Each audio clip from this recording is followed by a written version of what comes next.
Hey Lawrence, I'm just gonna show you those dump valves. So I'll just take you around the back of the car quickly. So here's how it is in the rear. And then I'll open up the dump valves here. Here's my gauges with my EFI. I know the light sucks, but there's a little switch right here. Right under here are my dump valves. Now when I open this up,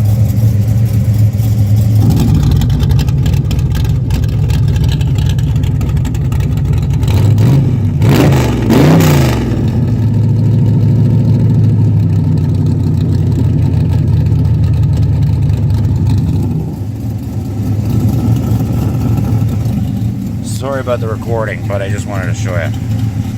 There's just the inside. That's basically the air ride over here. The air ride go on, and this is the Go EFI that I was telling you about. And I still have the backup gauges on the top here. Alright, just wanted to show you.